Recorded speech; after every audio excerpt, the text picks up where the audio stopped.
তো WhatsApp guys, আজি এনেদৰে আম ডালেৰে কিদৰে গছ পুলি বনাব পাৰি এই ভিডিঅ'ৰ যোগেদি সম্পূৰ্ণ ডিটেইলছ পাই যাব। ভিডিঅ'খন শেষলৈকে চাব।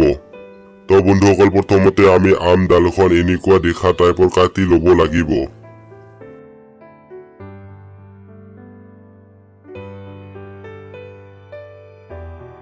তাৰ পিছত আনাৰস ৰস লৈ এনেকুৱাকে কাটি মাজৰ মূৰধনিটো কাটি ল'ব লাগিব।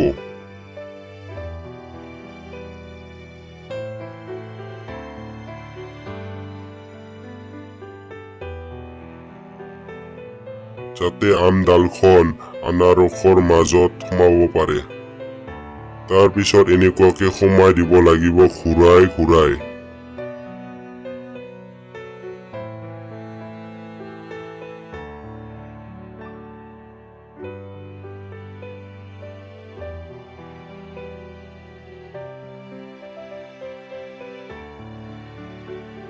ইয়াৰ পিছত আমি নাৰিকল এনেদৰে কাটি লৈ পাছত এনেদৰে সোমাই দিব লাগিব ভালদৰে।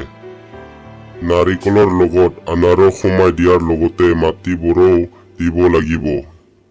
এনেদৰে ভৰিব লাগিব লাহে ধীৰেকে।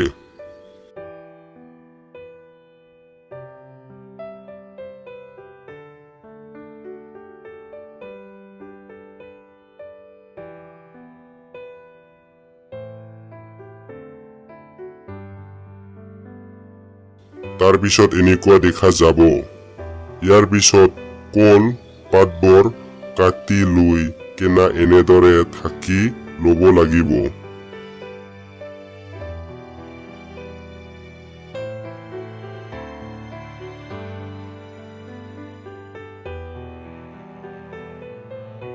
তাৰ পিছত কেইদিনমানৰ মূৰত দেখা যাব যে আম ডালখনৰ পৰা আম পাতবোৰ উজি আহিব ধৰিছে। চাওক বন্ধুসকল, আমাৰ আম গছখন এনেকুৱাকে হৈছে এতিয়া।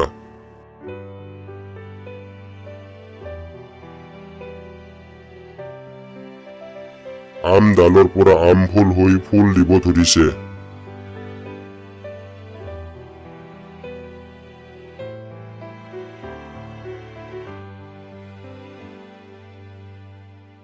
ইয়াৰ পিছত এনেকুৱাকে উঘালিব লাগিব। তাৰ পিছত দেখা যাব শিপাবোৰ।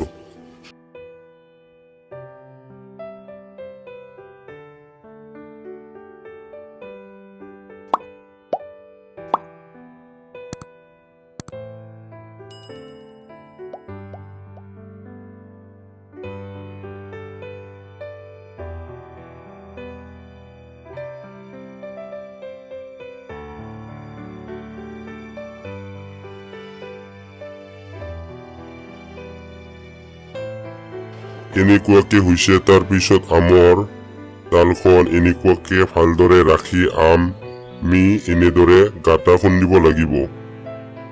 মেজাৰমেণ্ট কৰি খুন্দিব।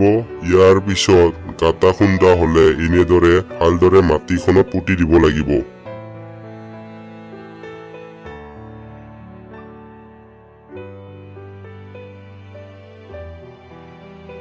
ইয়াৰ পিছত পানী দিব লাগিব এনেদৰে। তাৰ পিছত এনেকুৱা দেখা যাব।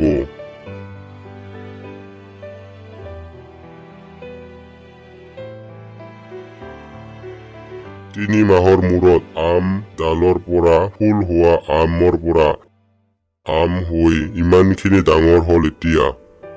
চাওক বন্ধুসকল, এনেকুৱাকে আছে ফুলি এতিয়াও। ফুল আৰু ফলবোৰো এইটো 12 মাহীয়া আম হয়। এইবিলাক আৰু লাহে লাহে এনেকাকে ডাঙৰ হৈ আহিব।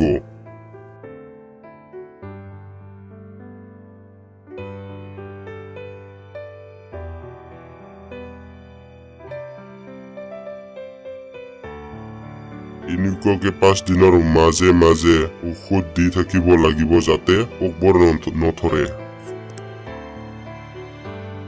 আজিৰ এই ভিডিঅ'ৰ জৰিয়তে যদি কিছু হলেও জানিব পাৰিছে, ভিডিঅ'খন ইনফৰমেটিভ লাগিছে, তেনেহলে ভিডিঅ'টো লাইক আৰু চেনেলটো সাবস্ক্ৰাইব কৰি সাপোৰ্ট কৰি দিয়ে যেন। ধন্যবাদ। জয় আই অসম।